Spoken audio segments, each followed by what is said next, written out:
366 ரன்கள் ஒரு T20 ஆட்டத்தில் அடிக்க முடியுமா அப்படின்னு கேட்டால் நிச்சயமாக அடிக்க முடியும் அப்படின்னு இன்னைக்கு நம்ம சிஎஸ்கே பிளேயர்கள் மும்பை இந்தியன்ஸ் அணியின் பிளேயர்களுக்கு எதிராக கொடூரமான ஒரு பேட்டிங் ஒரு மேட்சை தற்போது விளையாண்டுருக்காங்க. அதாவது நம்ம சிஎஸ்கே அணியின் பிளேயர்கள் ஏற்கனவே மும்பை வாங்கடே மைதானத்துக்கு வந்து இறங்கி எல்லாருமே தீவிரமாக பிராக்டிஸ் எடுக்க ஆரம்பிச்சிட்டாங்க.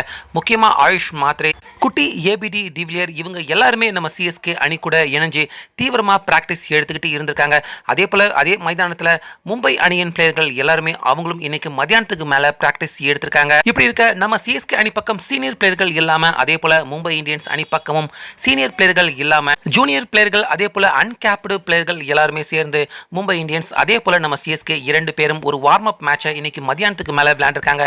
ஸோ இந்த ஆட்டத்தில் ரஷீத் நம்ம சிஎஸ்கே அணி பக்கம் அதே போல ஆயுஷ் மாத்ரே, பிரேவ்ஸ் இன்னும் சிஎஸ்கே அணி பக்கம் வாய்ப்பு இல்லாம இருக்கிற பிளேயர்கள் அதே போல மும்பை இந்தியன்ஸ் அணி பக்கமும் சின்ன சின்ன பிளேயர்கள் வாய்ப்பு இல்லாமல் இருக்கிற பிளேயர்கள் இப்படி இவங்க இரண்டு பேருமே வார்ம் அப் மேட்ச் ஈடுபட்டிருக்காங்க. ஸோ இந்த ஆட்டத்தில் தான் பார்த்தீங்கன்னா நம்ம சிஎஸ்கே அணி ஃபர்ஸ்ட் பேட்டிங் பண்ணியிருக்காங்க. ஓப்பனரா ரஷீத் அவர் கூட ஆயுஷ் மாத்ரே இரண்டு பேருமே வந்திருக்காங்க.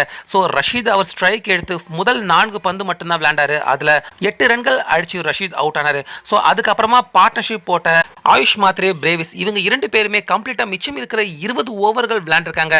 முக்கியமாக இரண்டு பேருடைய பேட்டிங் மும்பை இந்தியன்ஸ் அணியின் ஜூனியர் போலர்கள் எல்லாருடைய போலிங்கையுமே பொளந்து கட்டிட்டாங்க. ஆயுஷ் மாத்ரே 49 பந்துக்கு 155 ரன்கள் எடுத்திருக்காரு.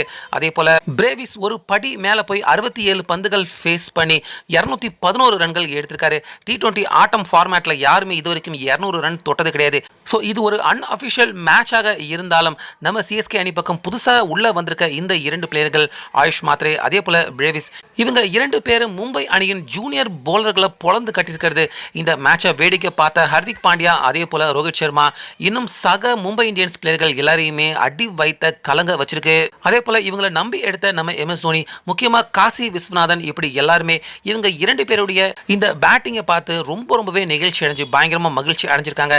சிஎஸ்கே அணி இனி அடுத்து விளையாட போற எல்லா ஆட்டமுமே கண்டிப்பா இவங்களால வெற்றி பெறத்துக்கான வாய்ப்பு இருக்கு அப்படிங்கிற நம்பிக்கை ஒரு புது தைரியமே தற்போது இன்னைக்கு நடந்த இந்த வார்ம் அப் மேட்ச் மூலமா ஒட்டுமொத்த நம்ம சிஎஸ்கே அணிக்கும் கிடைச்சிருக்கு. அந்த வகையில் ஒட்டுமொத்தமா கிட்டத்தட்ட 366க்கும் அதிகமான ரன்கள் இந்த ஆட்டத்தில் சிஎஸ்கே அணி குவிச்சு இதுவரைக்கும் உலகம் பார்க்காத ஒரு வார்ம் அப் மேட்சாக இருந்தாலும் உலகம் பார்க்காத ஒரு வார்ம் அப் மேட்ச் தாறுமாறான ஒரு மேட்சை மும்பை இந்தியன்ஸ் அணியின் ஜூனியர் பிளேயர்களுக்கு எதிராக தற்போது நம்ம சிஎஸ்கே அணியின் ஜூனியர் பிளேயர்கள் முக்கியமா ஆயுஷ் மாத்ரே அதே போல பிரேவிஸ் இரண்டு பேருமே அவங்களுடைய டேலண்ட்டை தாறுமாறா இன்னைக்கு வெளிப்படுத்திருக்காங்க. ஸோ இது அப்படியே கண்டிப்பா நாளை ஆட்டத்திலையும் நம்ம சிஎஸ்கே அணிக்காக வெளிப்படும் அப்படின்னு நிச்சயமா நம்ம எல்லாருமே நம்பலாம். சிஎஸ்கே அணிக்கு திடீர்னு இந்த தொடர்ல பொக்கிஷமா கிடைச்சிருக்க இவங்க இரண்டு பேரை பத்தி உங்க கருத்தை சொல்லுங்க.